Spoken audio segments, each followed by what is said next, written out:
Man took to the air some 80 years ago, and in that short time, we've traveled great distances, not only in miles, but in technology.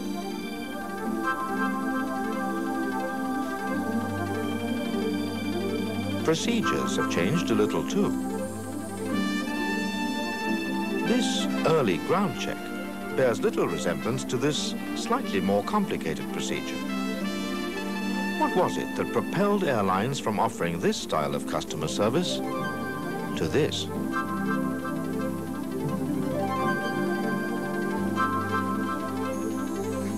And most importantly for all of us in this organization, what took Cathay Pacific from this humble beginning of just one aircraft to our current position as a top airline with a fleet of more than 30 aircraft?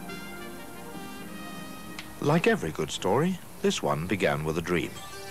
World War II pilots, American Roy Farrell and Australian Sidney de Cansau, met while flying the route from Calcutta to China.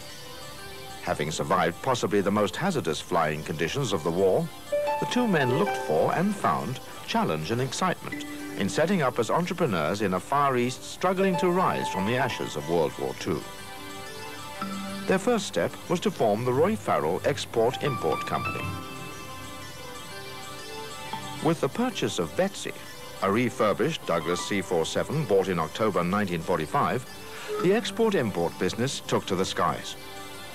Her first cargo was a load of woolen goods, bought in Sydney, flown to Shanghai, and sold there at great profit. A passenger airline was a logical extension to the air merchandising business, and Cathay Pacific Airways came into being in September of 1946. Soon offices were opened in Sydney, Manila, Shanghai, and Hong Kong. The first passenger ticket office was a desk opening onto the lobby of Hong Kong's Peninsula Hotel. Then, when people mentioned flight times, they talked in days, not hours. Hong Kong to Australia, 2 days. Singapore to Bangkok, 1 day. Mail service from London to Hong Kong in just 7 days. As the boundaries of time and distance grew smaller, the potential and future of air travel grew ever bigger. In 1948, the first air stewardesses were hired.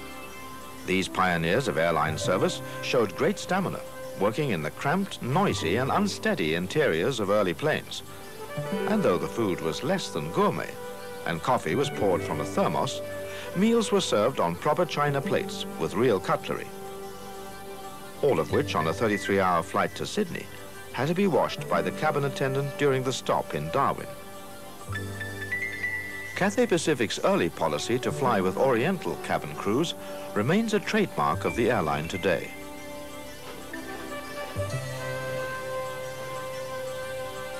"1948 was an important year, for that was when Jock Swire of the famous shipping firm Butterfield & Swire made the leap to aviation by taking over major shareholding of Cathay Pacific in association with Australian National Airways. Then our fleet of 8 flew to 6 destinations in Southeast Asia. The world of aviation was changing. The days of swashbuckling tramp airlines, able to fly where and when they liked, were over. This was a new age of regulations, stricter controls, and competitive scheduled airlines. Jock Swire encouraged Cathay's growth as a regional airline.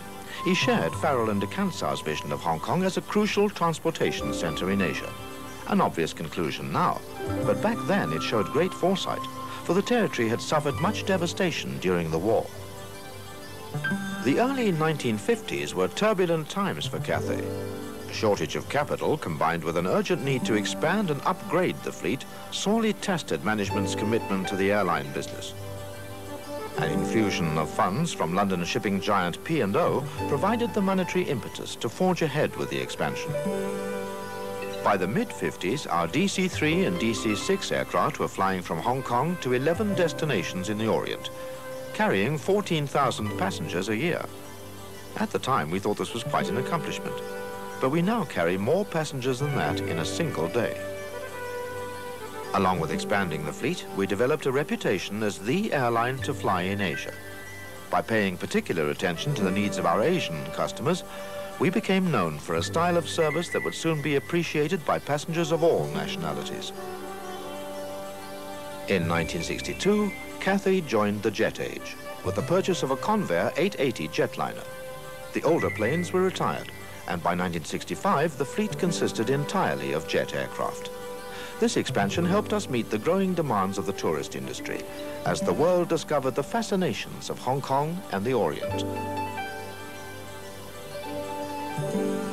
While tourists combed Hong Kong's markets for exotic bargains, journalists the world over took notice of Cathay's spectacular rise in profits and reputation.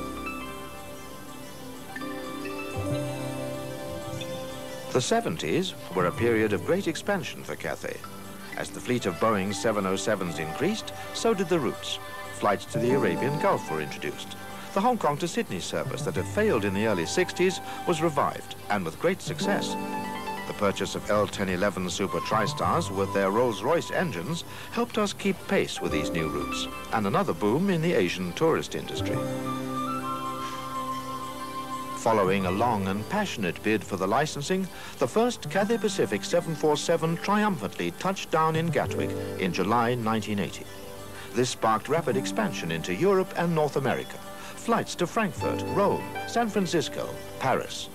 Cathay Pacific had grown from a top regional carrier to a top international airline. And we continue to build our status, constantly upgrading our fleet, expanding our route network, and refining our standards of service. Cathay Pacific began as a shoestring air cargo operation ferrying goods around Southeast Asia. Today, every year we fly over 250 million kilos of cargo and almost 6 million people to nearly 40 destinations around the world. Those original one-man offices in Hong Kong and Manila have become ancient history in a company that now employs over 10,000 staff worldwide. But what hasn't changed since those first days is the determination and energy of the people who help keep Cathay Pacific at the top.